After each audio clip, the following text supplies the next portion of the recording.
got nothing. No miles an hour.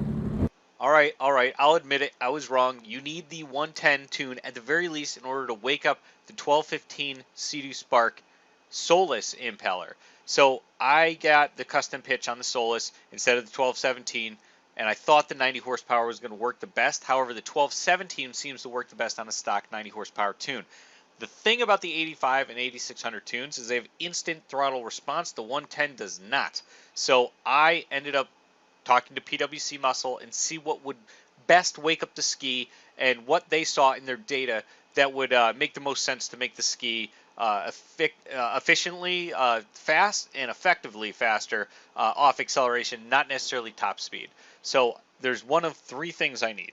I need the Sea-Doo Spark Tuner, number one. So there's a bundle, which is the best thing to get because it gives you the map tuner and it gives you the tune serial number as it is. What that'll do is it'll map your singular ski, you can only use one with that serial number, and then you could use the VTEC map tuner with multiple skis. Since I have two, it's better off that I buy it, whereas renting it would cost a little bit less, but I wouldn't have it and I can't revert if I need to. So we're going to add this to the cart. That's our number one and first and foremost necessity for the Sea-Doo Spark. Make sure you add Spark. I didn't add anything there. All right, so the next thing is going to be the Sea-Doo Spark Ribbon Delete. So that's going to wake it up. Now, there's a honeycomb shaped thing on the Sea-Doo Spark that's kind of like a spark arrestor, but since there's no carburetor in there, it kind of restricts airflow. I don't know if it's for emission purposes or what, but it restricts airflow, and it'll allow the ski to wake up more if you put in the blank ribbon in there. So we're going to add that to cart too. And then there's another thing I want to try that I'm kind of skeptical about, but PWC Muscle swears by it. It's going to be the Riva Cold Air Intake Spark. So this right here. So what this does is it feeds air faster and colder so that your spark will allow more airflow to go through it along with the ribbon delete and out the exhaust. Now, I asked about a water box, but I don't believe we need it, and I don't want to actually make the ski any louder than it is. I'm not trying to draw more attention to myself. Also, I don't want to create a loud environment for other reasons like fishing and whatnot, which we'll get into later.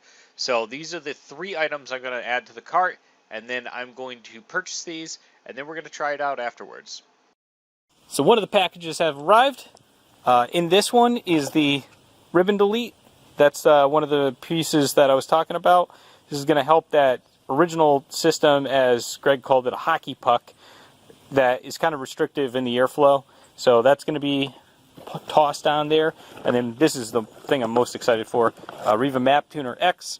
This has all the tunes in it that I could cycle through and test out and see which one has the best performance with the Solus 1215. And then PWC Muscle hooked it up with some shirts.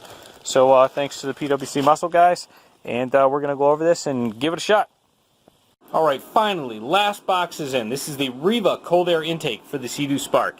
Now, I'm going to be putting this one on the Sea-Doo Spark Trixx because it leaks a little water inside the hole, and I have to see what's going on there anyways, so while I split it, why not do some upgrades? But that may not happen right away because, number one, I want to see what the tune does without the cold air intake. 8350 to start, which is the 110.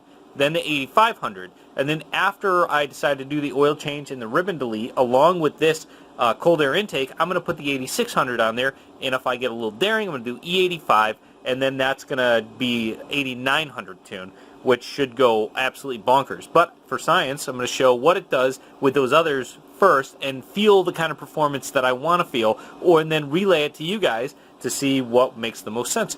After speaking with PWC Muscle, they hooked me up with some good pointers, and this is one of the ones they recommended. Now, I want to keep my ski nice and quiet, so I'm not going to do the water box or any sort of exhaust, anything that makes it louder, because I want to continue to fish, like I said. But anyways, keep your eyes peeled for the next videos. It's going to show me tuning the skis and then back out of the water. So yeah, hope you all enjoyed it. If you have any questions for me, hit me up in the comments, and don't forget to hit that like button.